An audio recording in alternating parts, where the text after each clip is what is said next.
Olá, meus irmãos, aqui é o pastor Hernandes Dias Lopes, passando por aqui para parabenizar o programa Opção pela Vida pelo seu 33º aniversário.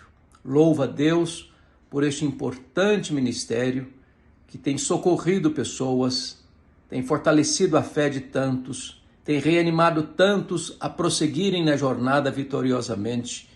E a minha oração é que vocês prossigam com muito entusiasmo, com a força do Onipotente, sob a unção do Espírito Santo, para que mais e mais pessoas sejam ajudadas, auxiliadas, encorajadas através deste abençoado e promissor ministério. Que Deus abençoe vocês e que o melhor daquilo que vocês têm vivido até hoje possam ser medidas mínimas do que Deus há de fazer em vocês, por vocês e através de vocês daqui para frente. Meu abraço, meu carinho a todos. Campina Grande, quinta-feira, 25 de abril. Hoje comemora-se o Dia da ONU e também o Dia do Contabilista. Parabenizamos a todos os profissionais que trabalham na área contábil. Parabéns a todos os profissionais. Outra vez estaremos hoje trazendo mais uma reprise dos nossos arquivos, em homenagem póstuma ao Dr. Adalto Lourenço, este homem de Deus que partiu na última quinta-feira da semana passada, hoje está fazendo exatamente 8 dias, mas que ele está melhor do que nós possamos imaginar. Alguém pode até pensar que ele poderia ficar mais tempo aqui conosco. É verdade, mas dentro dos projetos, dentro dos planos divinos, aprove a Deus chamá-lo agora, e ele está deixando um grande legado. Livros, literaturas, vídeos que vão perpetuar a sua memória enquanto estivermos por aqui. Portanto, logo mais estaremos ouvindo mais uma entrevista do nosso estimado e saudoso irmão, cientista físico, Dr. Adalto Lourenço. Continue conosco. Antes, desejamos fazer uma oração por todos vocês que estão conosco nessa manhã. Curve a sua fronte e juntos agradeçamos a Deus por esta oportunidade. Pai, te louvamos agradecidos por tua bondade, por tua fidelidade, por teu amor imensurável, por tuas misericórdias, que são a causa de nós não termos sido consumidos. Pai, queremos que nesta manhã tu fales mais uma vez ao nosso coração, através desta entrevista que vamos trazer dos nossos arquivos. Abençoe a cada internauta, cada telespectador que está conosco, em nome de Jesus. Amém. Fiquemos com mais uma entrevista em memória e também em homenagem póstuma a este homem de Deus, Dr. Adalto Lourenço. Eu, pessoalmente, à medida que eu olho, vou falar os dois lados, como um cientista, o planeta Terra possui cerca de 2 milhões de variáveis perfeitamente balanceados para que vida possa existir. Conhecendo um pouco do espaço, dos planetas, os vários planetas fora do sistema solar, que agora a gente está começando a saber que eles existem e tudo mais, para achar um outro planeta que tenha pelo menos 10% dessas variáveis que o planeta Terra tem, 10% funcionando direitinho, tá? Então 2 milhões seriam umas 200 mil delas aí, dessas variáveis. Para achar um outro planeta como esse, dentro do que nós conhecemos de universo até agora, a possibilidade de acharmos um outro planeta similar à Terra só em 10% seria de 1 em 1 quatrilhão. Como na nossa galáxia tem mais ou menos de 200 a 500 bilhões de estrelas aproximadamente, a possibilidade de achar um outro planeta na nossa galáxia que tivesse condições, só 10% que não daria para sustentar vida como nós a conhecemos, tá? Seria praticamente impossível. Agora, deixo para as pessoas pensarem, eu vou falar como um cristão aceitando a Bíblia. A ciência consegue apenas dizer se existe a busca por vida inteligente fora do planeta Terra e biológica inteligente e por vida biológica não inteligente. Mas tem uma outra pergunta que como cristão nós podemos fazer. Existe vida inteligente não biológica fora do planeta Terra? E a resposta é sim, porque a Bíblia me informa. A Bíblia também nos informa que não deve haver vida fora do planeta Terra. Romanos capítulo 8, ali nos informa que toda a natureza geme, querendo ser restaurada. A palavra que Paulo usou ali, que foi traduzida por natureza, é a palavra cosmos, ou seja, o universo todo geme. Conhecendo o Deus da Bíblia, conhecendo o quão justo Ele é, Ele não faria com que uma outra civilização, lá num canto do universo, fosse sofrer a consequência do pecado cometido aqui nesse planeta. Porque Deus é justo, Ele não faz isso. É por isso que o Filho dele veio para esse planeta. É por isso que nós somos informados que toda a natureza geme querendo ser restaurada. Porque a natureza foi criada para o louvor da glória de Deus. O universo está aí fora para manifestar a glória de Deus e as obras das suas mãos.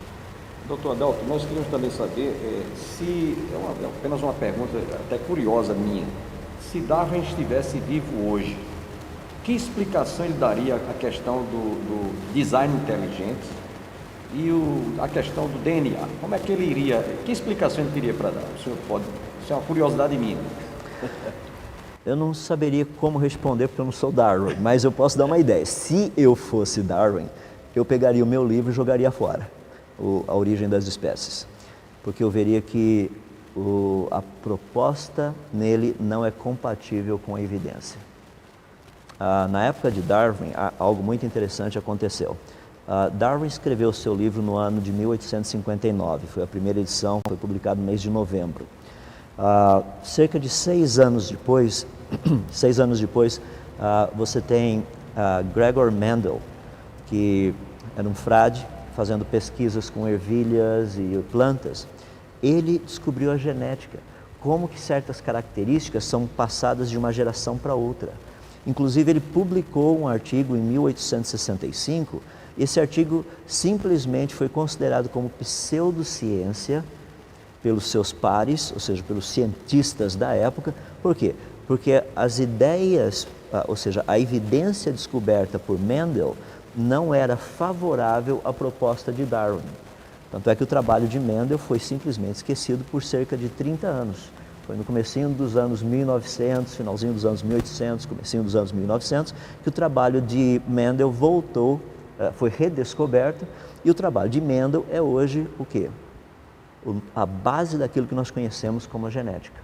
Então eu imagino que se Darwin tivesse toda essa informação que nós temos hoje, dificilmente eu imagino que ele iria propor a teoria que ele propôs. Ele iria abortá-la, eu diria. Eu imagino que sim. Eu penso que se fosse possível trazê-lo à existência hoje, ele iria falar, por favor, parem de ler o meu livro, esqueçam. O que eu disse. Deixa eu só colocar um pequeno parêntese. Existem certas coisas que Darwin disse que estão corretas. É isso onde as pessoas ficam confusas. Porque tudo que você precisa para passar uma boa mentira é colocar um pouco de verdade no meio. Porque esse pouquinho de verdade dá a validade para aquilo que você está falando, se bem que o todo é mentira. Essa é uma mentalidade muito interessante para aqueles que são cristãos.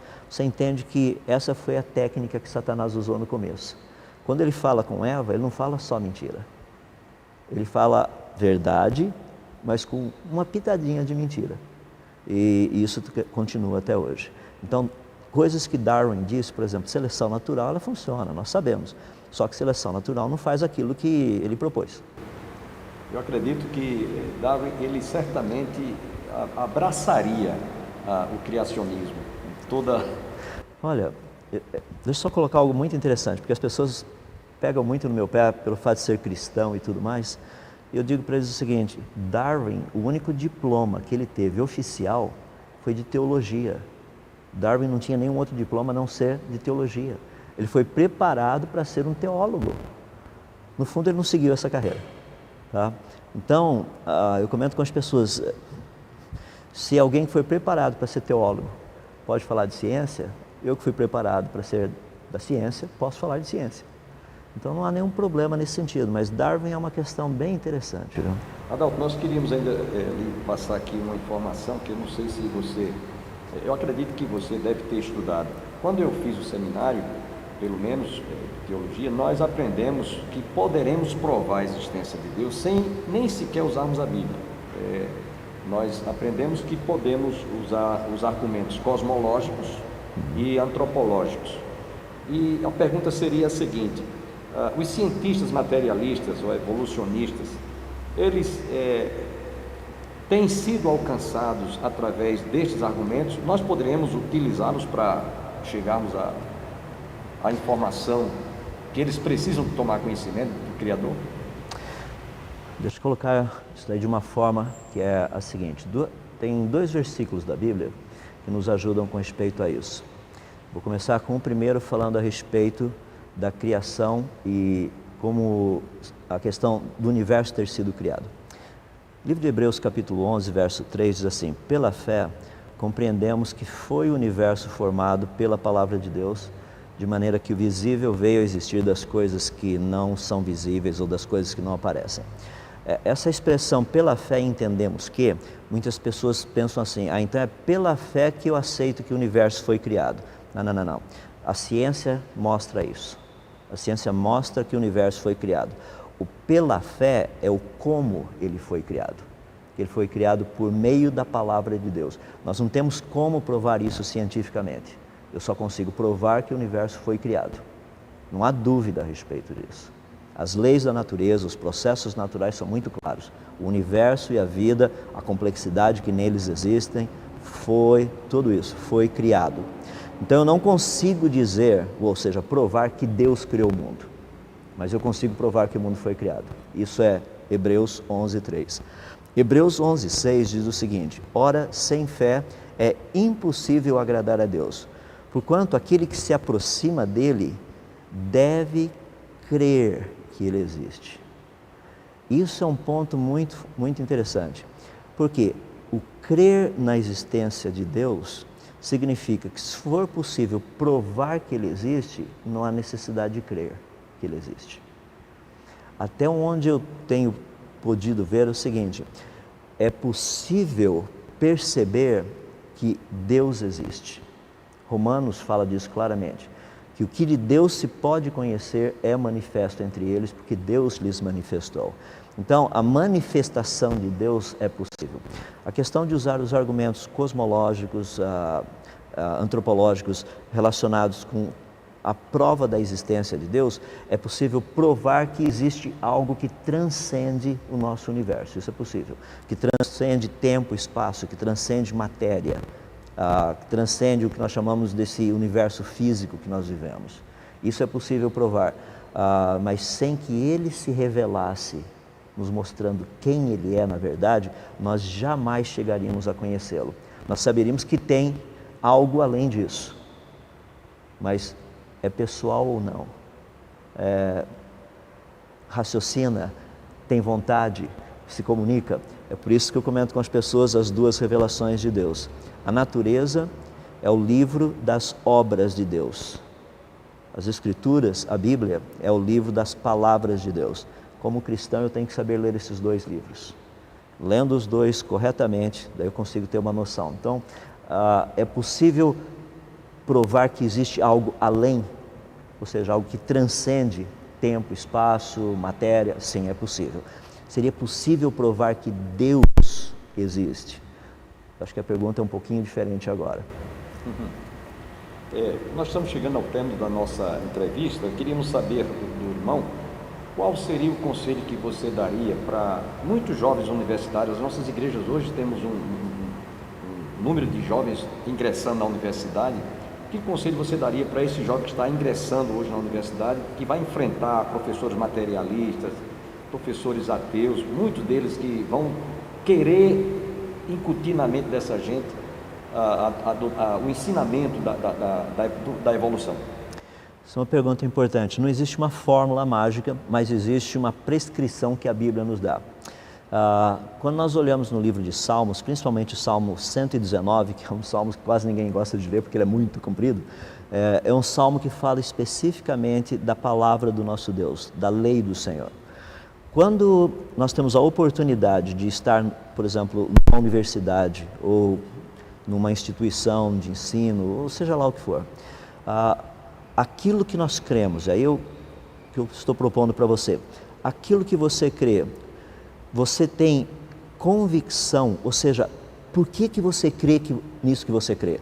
Em outras palavras, a pergunta que eu faço de uma forma geral para as pessoas é o seguinte: como você sabe que aquilo que você sabe é verdade? Ou seja, você que é cristão, como é que você sabe que o cristianismo é verdadeiro? Porque se você souber, você não vai ter dificuldade em defendê-lo. O problema é quando nós não sabemos. Quando toda a nossa experiência de cristão é vir apenas à igreja e dizer, não, eu vou à igreja, mas você não estuda a Bíblia, não conhece a palavra do Senhor, não conhece o raciocínio por trás que Deus colocou ali na sua palavra. E principalmente quando nós usamos algo que é, deixa eu colocar de uma forma bem clara, existe um raciocínio que choca de uma forma reta e direta, que é o seguinte: o que teria mais autoridade, a ciência ou a Bíblia? Essa é uma pergunta, ou seja, essa é uma resposta que tem que ficar clara na nossa mente. Qual dos dois tem mais autoridade? Se a ciência tiver mais autoridade, então nós vamos sempre pensar assim: a ciência está confirmando a Bíblia. A ciência está. Agora, se a Bíblia tem mais autoridade, a Bíblia está checando o que a ciência nos diz. O tempo todo. Deixa eu dar um exemplo prático. No ano de 1912, Alfred Wegener disse o seguinte: toda a natureza, todos os continentes do planeta, deixa eu voltar um pouquinho, todos os continentes do planeta, no passado, estiveram juntos. Essa proposta de Alfred Wegener foi uma proposta muito interessante. Quando ele propôs, as pessoas não acreditaram. Mas em 1964, a Royal Society lá na Inglaterra fez uma reunião só para testar isso daí, essa ideia. Hoje, nós não temos dificuldade mais nenhuma, é o que nós chamamos da Pangeia. O planeta Terra, no início, tinha um continente, tranquilo. Agora, olha Gênesis capítulo 1, versos 9 e 10. O texto nos diz assim: disse Deus, ajuntem-se as águas num só lugar e apareça a porção seca. É singular, é uma porção seca. Ou seja, a Bíblia está dizendo que a Terra, no seu início, tinha um único continente. As pessoas chegam para mim e falam, rapaz, olha a ciência provando a Bíblia. Não. A Bíblia disse isso tanto tempo antes, pare e pensa, olha quanto tempo demorou para a gente chegar à mesma conclusão. Ou seja, a ciência está atrasada pelo menos 4.000 anos comparado com o que a Bíblia diz. Se as pessoas tivessem acreditado no que a Bíblia diz, eles só teriam que procurar a evidência. Falar, olha rapaz, não é que é verdade mesmo? Olha aqui, ó, vamos sair por aí, os continentes já estiveram juntos, então fósseis que tem desse lado aqui, você vai ter que encontrar do outro lado, camadas geológicas aqui tem que ter do outro lado, você vai lá, olha e fala, rapaz, olha só, certinho, vamos lá. Percebe? Eu não preciso usar a ciência para ficar provando a Bíblia, mas o contrário, conhecimento bíblico me ajuda a julgar a ciência, porque esse conhecimento, ele se expande além, ele vai além das áreas teológicas. Queria terminar dando só algo para o pessoal que gosta de estudar aí, está nas áreas de educação, ciências e tudo mais. Tem um verso muito bonito na Bíblia, Jeremias 33:3. Esse é um dos meus versos prediletos na pesquisa. O texto diz assim, Deus nos convida da seguinte forma: invoca-me e eu te responderei. Anunciar-te-ei coisas grandes e ocultas que você não sabe, na física, na química, na matemática, na biologia, na astronomia e todas as áreas afim. Nós temos um grande Deus que a gente pode pedir a Ele por orientação, pedir a Ele que Ele nos mostre, e Ele vai abrir os nossos olhos para vermos não somente a verdade que existe naquilo que nós estamos estudando, como também os erros que nos estão sendo ensinados. Nós queremos que todas essas informações que o telespectador está recebendo nesta manhã através do Dr. Adalto Lourenço está à disposição, inclusive no seu site, né? Eu acredito que você tem muita coisa para passar. Estamos reformulando o site porque nós somos hackeados algumas vezes aí. Nós estamos chegando ao termo do nosso programa. Finalmente, a última perguntinha, só para a gente encerrar aqui, qual foi a sua impressão do nosso último evento aqui em Campina Grande, a 19ª edição do Encontro para a Consciência Cristã? Qual foi a impressão que você teve com os demais anos anteriores? Essa é uma pergunta bem interessante, vou ser bem rápido. Todos os anos eu fico impressionado em ver o que Deus faz. o fato de estar aqui e ver Deus trazendo não somente os preletores, mas as pessoas, porque é ver a bondade de Deus mais uma vez manifesta para com o seu povo, para com a sua família, em produzir conhecimento, em trazer conhecimento, preparar de uma forma melhor a sua igreja. É aquilo que, dois textos que me fascinam bastante. 1 Pedro 3,15, o qual diz que nós devemos estar preparados para dar razão da esperança que há em nós. E o texto de Judas, capítulo 1, verso 3, que Judas diz que ele queria incentivar aqueles irmãos a batalharem pela fé que de uma vez por todas nos foi entregue. Então, ao vir aqui, todos os anos assim, eu fico boquiaberto em ver o que Deus faz. Vindo lá do sul, do sudeste, não existe nada parecido, nada. Eu fico feliz que Campina Grande tem a oportunidade de sediar um evento como esse.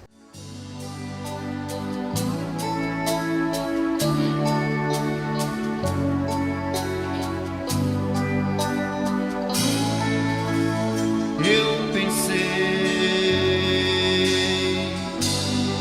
em me isolar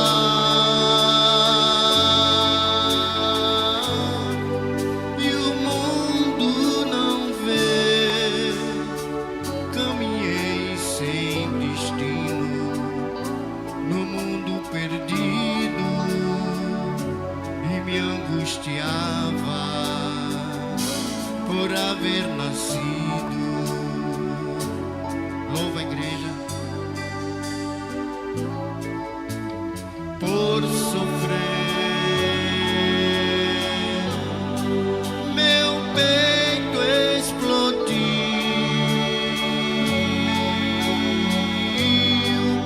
meu grito ecoou.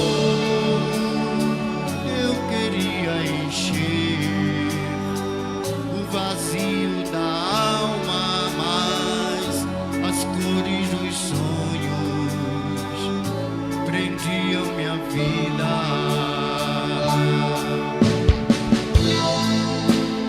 Todavia Deus me amou e abriu enfim meus olhos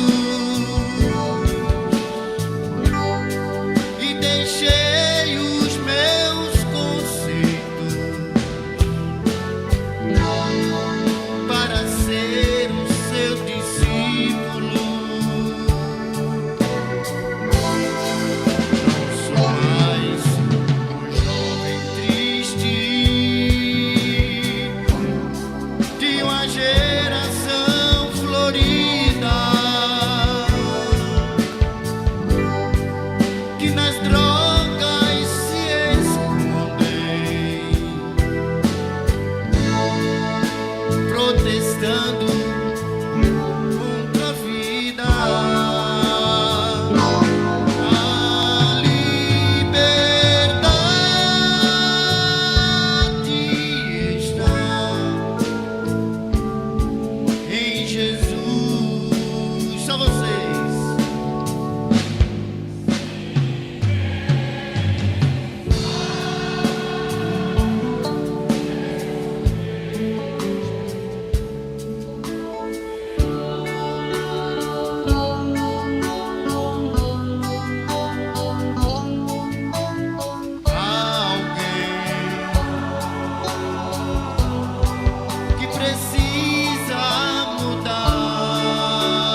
Desejamos a todos um dia abençoado. Tenham todos um bom dia e até amanhã, se Deus quiser.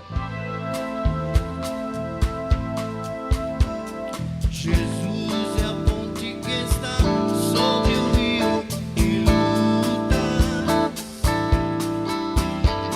para o homem cansado poder do outro lado chegar. Sobre as águas barulhentas há uma ponte para alguém que precisa de ajuda, coragem e a vitória alcançar. Louva! Cristo é a ponte que une o homem a Deus. Cristo é a ponte que leva o homem ao céu. Cristo é a ponte que une o homem a Deus. Cristo é a ponte que leva o homem ao céu. Jesus dá força ao homem que está sem coragem, levando o abatido e ao fraco, ele estende a mão. É o conforto de tua alma, é a ponte para alguém que se encontra com muitos problemas em seu caminhar. Cristo é a ponte que une o homem a Deus. Cristo é a ponte que leva o homem ao céu. Cristo é a ponte que une o homem a Deus. Cristo é a ponte que leva o homem ao céu.